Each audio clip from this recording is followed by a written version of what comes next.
وہ خرابی آتی ہے. معاذ اللہ صاحب نہ بے خبر ہے کہ جانتا نہیں دین نہ گواہ کہ شیطان دے کیا پٹک دے یہ جو کچھ کرتا رائے راستے. اس تو پیغمبر خدا سے درود و سلام اللہ دا حکم ہویا ان اللہ ملائکۃ یصلون علی النبی. بیان تو چاہتا نا میں سارے چلایا جا کریے موقع آ جاتا نویں خطبے کا. اللہ پاک نے بولا سب تو بڑی بات ہے تسی بڑے بڑے پروفیسر ڈاکٹر بیٹھے ممتع نہیں لکھ دے ویری گڈ پرچا ویکھیا انہیں آخیا ویری ویری ویری گڈ کڈی وڈی گل انہیں شاباش دیتی. شاباش دین عربی صلاۃ آتی. اے درود جڑا یہ معنی کی ہے درود نہیں آکھنا دال تے زبر پڑی تو بالکل کافر ہی ہو جائے گا. اور فصل کٹن آدھے پیش پڑھنی درود درود شاباش دینا تعریف کرنی تحسین کرنی بلے بلے کہنا کہ واہ واہ واہ جو تو کرتا ہے کوئی نہیں کر سکا ایڈی وڈی گل ہے. اس تو اللہ تعالیٰ جدو آخیا اللہ اور وہ فرشتے حضور نے شاد ہے. امام بخاری رحمۃ اللہ علیہ ابو العالیہ تابی کا لکھا انہیں آخیا جدو انہیں صلی علیہ تو مانا کی ہے احسن علیہ السلام کہ بہت اعلیٰ تعریف کر اللہ شاباش دے پر کمال درجے. تو اللہ نے کہا بندیاں کی شاباش دینی میں شاباش دینا کہ جو محمد عربی صلی اللہ علیہ وسلم تو کیتا کوئی کر سکتا. ادا کا کارنامہ تاریخ عالم کسی نے بخایا مصطفیٰ اندر ہرا خلبت گزید روزگار تعداد آفری. غار ہراج گیا تو رب نے کلام وہ دیتا جنہیں ایک نیا جہان جدا آئین ہی بدل گیا. غلامی دی بجائے آزادی ہو گئی. امیر آدمی ظلم دی بجائے اپنی دولت غریبان دین لگ پائے. عورتوں سے ظلم ہونے دی بجائے انہوں نے ماں پہن سمجھ کے لوگ انہوں نے جنت دا دروازہ سمجھنے لگ پائے. روزگار تعداد ایک ایسا جہان حضور نے پیدا کرتا جدا آئین نواں طریقے ہی نویں ایڈا وڈا اللہ تعالیٰ دے پیغمبر صلی اللہ علیہ وسلم فضل کیتا. اس تو اللہ آتا میں شاباش دینا اور میرے فرشتے چرچا کر دے کہ واہ دنیا چہو جا بندہ کوئی نہیں یار. سانوں میں حکم آیا یا ایھا الذین آمنوا صلوا علیہ وسلم تسلیما.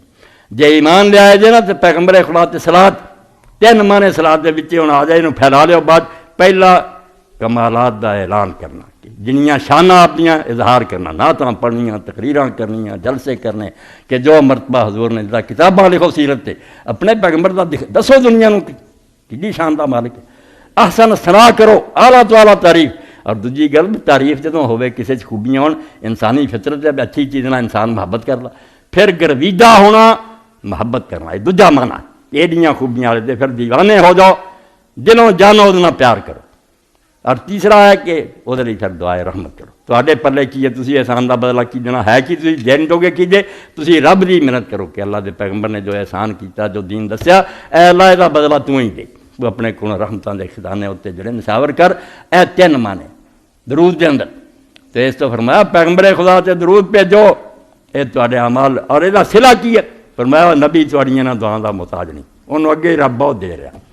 یہ اپنا فائدہ تو اللہ من صلی اللہ علیہ واحدۃ صلی اللہ علیہ وسلم کمال کر دیتی اللہ دے پیغمبر فرمایا تہاڈا بیڑا پار ہوندا.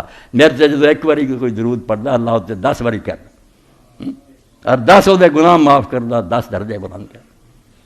اور نال یہ بھی کہتا ہے ان اول الناس بھی یوم قیامت اکثر عمر یاسرات دن قیامت دے سارے تو جڑے میرے امتی وہ ہونے جڑے میرے سے درود شریف زیادہ پڑھنے.